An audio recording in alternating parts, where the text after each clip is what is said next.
의인을 부르러 오시지 않으신 주님이라는 제목으로 같이 은혜를 나누겠습니다. 누가복음 5장 32절 내가 의인을 부르러 온 것이 아니요 죄인을 부르러 회개시키러 왔노라. 누가복음 5장에서 예수님은 하나님의 나라를 전파하고 병든 자를 고치시고 제자들을 부르시기 시작합니다. 이것은 전 이스라엘과 온 세계에 복음이 전파되기 시작한 것입니다. 불가피하게 예수님이 복음 전파는 유대주의 속으로 들어가게 되었습니다. 그렇게 되자 불평이 시작했습니다. 유대 종교 지도자들은 그들의 교만 때문에 예수님의 가르침을 받아들일 수가 없었습니다. 불평한 사람들 속에서 예수님은 자신이 세상에 오게 된 목적을 말씀하셨습니다. 예수님은 죄인들을 부르러 오셨습니다. 예수님은 그분이 제자 훈련 사역이 유대주의와 합병할 수 없고 독립적으로 자유롭게 수행되어져야 한다고 설명하고 있습니다. 죄인을 부르러 오신 예수님을 영접하고 그분의 마음과 그분의 사역을 배워야 하겠습니다.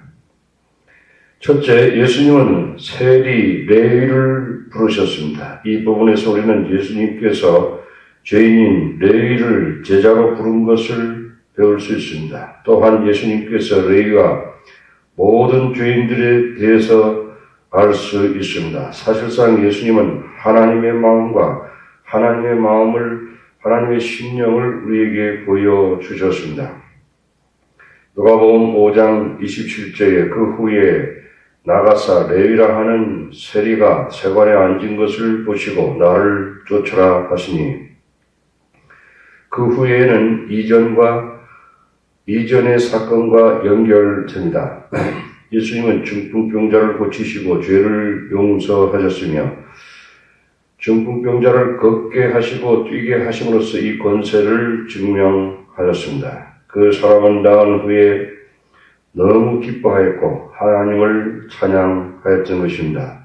죄는 모든 사람들이 심각하고 실질적인 문제입니다. 죄는 우리들을 무기력하게 만들고 비참하게 만듭니다. 현대의 철학과 모든 과학적 기술로도 죄 문제를 해결할 일이 없습니다. 그러나 예수님은 죄를 용서할 권세를 가지고 계셨습니다. 예수님은 우리의 영혼을 치료하시고 우리 안에 있는 하나님의 형상을 회복시켜 주십니다. 그런 다음 우리는 역동적인 삶을 살 수 있으며 적극적이고 긍정적인 삶을 살 수 있습니다. 하나님의 나라를 유혹으로 물려받을 수 있습니다. 복음을 전파한 후에 예수님은 밖으로 나가셨습니다. 예수님은 세관에 앉아 계신 레위를 부르셨습니다. 유대 사회에서는 세리는 사회적으로 버림받은 사람입니다. 세리들은 공적인 죄인들이었습니다. 레위는 예수님을 경청하였습니다. 레위는 무시당하는데 지쳤습니다. 레위는 어떻게 세리가 되었습니까? 레위는 젊었을 때 명석하고 똑똑했습니다. 기회의 땅 미국에서는 그런 촉망받은 젊은이였을 것입니다. 로마의 식민지 하에 있는 이스라엘에서는 그들의 상황이 바뀌지 않는 한 겨우겨우 살아가는 것이 현실이었습니다. 레위는 예외가 아니었습니다. 레위도 식민지 조직에 복종하여야 했고 저항운동에 참가하였고 아니면 제사장이 되었습니다. 레위는 계속해서 행복한 길을 찾았습니다. 마침내 레위는 세리가 되기로 결심하였습니다. 그것은 분명한 결과를 가져오는 명확한 판단이었습니다. 긍정적인 면은 로마에서 특권을 누리고 돈을 모을 수 있다는 점입니다. 단점은 그는 국가적인 반역자이며 돈을 위해서는 무엇이든지 하는 이기적인 기생충과 같고 물질주의적인 존재에 불과한 것입니다. 세리들은 오늘날 마약을 거래하는 사람들과 비교됩니다. 이러한 결정은 레위가 큰 값을 지불하는 것입니다. 레위는 돈이 그를 행복하게 해줄 것이라고 믿고 그런 결정을 하였습니다. 우리는 레위를 이해할 수 있습니다. 오늘날 물질주의 사회에서 많은 사람들이 돈은 행복을 살 수 있다고 생각하고 있습니다. 탐욕스러운 사람들이 성공은 부러움을 삽니다. 경제적인 위기에 처해 있는 우리들에게 좋은 직장을 갖는 것은 모든 것을 가진 것처럼 생각됩니다. 그러나 돈으로 살 수 없는 것들이 많이 있습니다. 마이클 잭슨이 몇 년 전에 죽었습니다.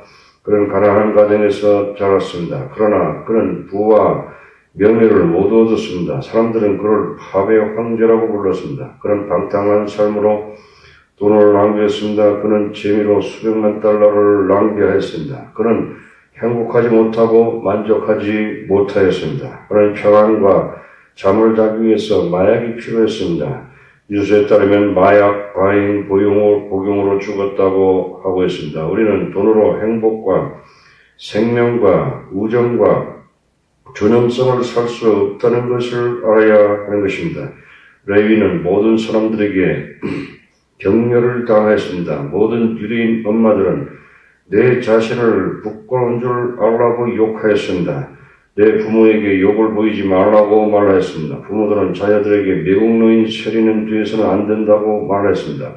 사회학자는 자본주의자의 개가 되어서는 안 된다고 말하고 있습니다. 레위는 이 나라의 고통과 악의 근원이라고 말할 수 있었을 것입니다. 그러나 예수님은 레위를 보았을 때 다른 사람들과 완전히 달랐습니다. 예수님은 나를 따르라고 하셨습니다. 이것은 예수님의 제자로 부르신 것입니다. 이것은 예수님의 개인적인 깊은 관계로의 초청인 것입니다. 예수님은 목자와 친구로서 레위와 함께 그분의 삶을 나누기를 원하셨습니다. 레위가 진정 좋은 사람으로 변할 때까지 레위를 치유하기를 원하셨습니다. 예수님은 어떻게 그렇게 하실 수 있으셨습니까? 예수님은 죄 용서할 수 있는 권세와 능력을 소유하고 계셨기 때문입니다. 예수님은 죄의 병에 걸린 사람들을 용서하시기를 원하십니다. 예수님은 레위의 속사람의 고통을 이해하셨으며 레위를 죄에서 구원하기를 진실로 원하셨습니다. 예수님은 레위의 긍정적인 면을 보셨습니다. 레위는 열심히 일하는 사람이었고 근면하고 좋은 경영자였으며 좋은 결단을 내릴 줄 아는 사람으로 보았습니다. 그는 어느 날 좋은 작가가 되었습니다. 마태복음을 기록하였습니다. 레위가 바로 다른 이름이 마태입니다. 예수님은 죄의 병에 든 사람을 구원하시고 희망을 가지신 것을 알았습니다. 레위는 어떻게 대답했습니까?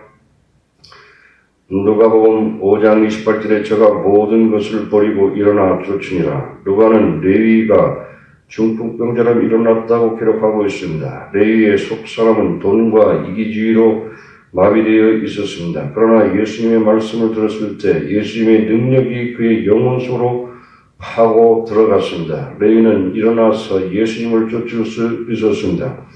레위는 모든 것을 버렸습니다. 레위는 모든 것을 이미 예수님께 맡겼습니다. 이런 사람이 예수님께 훈련받을 수 있는 사람입니다. 예수님께 쓰임받는 사람은 자신이 죄인인 것을 아는 사람이며 예수님께 전적으로 헌신한 사람입니다.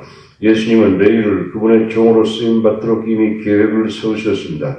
예수님은 레위로 하여금 전 세계에 복음을 전하려고 계획을 세우셨습니다. 그러나 첫째로 예수님께 훈련받아야 하고 배워야 하는 것입니다. 레위는 첫째로 하나님을 사랑하는 것을 배워야 하고 둘째로 이웃을 내 몸과 같이 사랑하는 것을 배워야 하였습니다.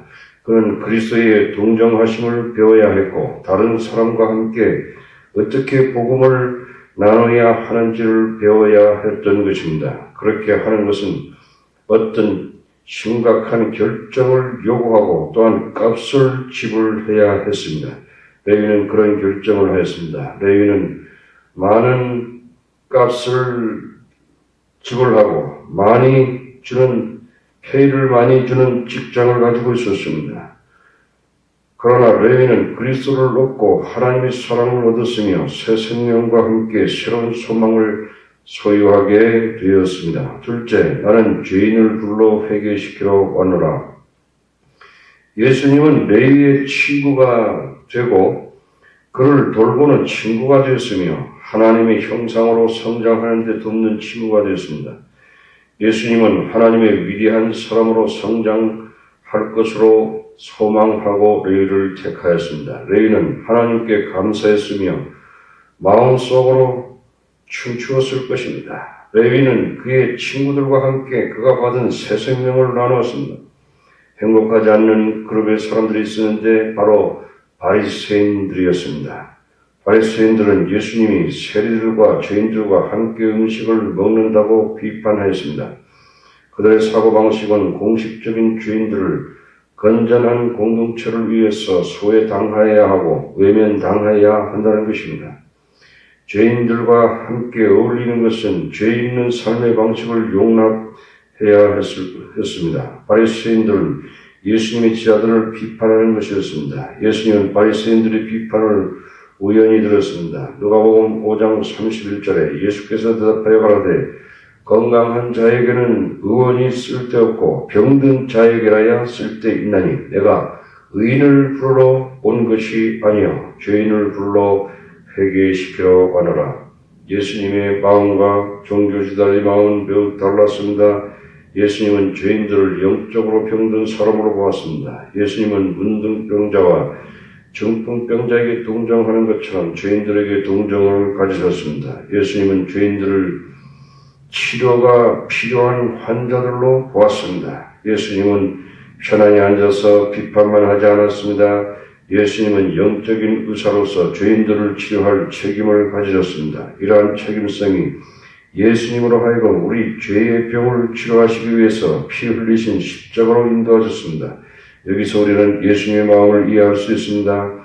이것은 환자들을 생각하는 의사의 마음인 것입니다. 우리가 의사가 되시는 예수님께 나아오게 되면 예수님은 우리의 실수를 비판하지 않으시고 우리의 상처와 병을 치료하여 주시는 것입니다. 예수님은 그분의 고귀한 피로 우리의 병을 치유하여 주십니다. 예수님은 레위, 마태가의 죄된 생활을 정죄하지 않으셨습니다. 예수님은 레위의 죄의 병을 치유하여 주셨습니다. 아멘.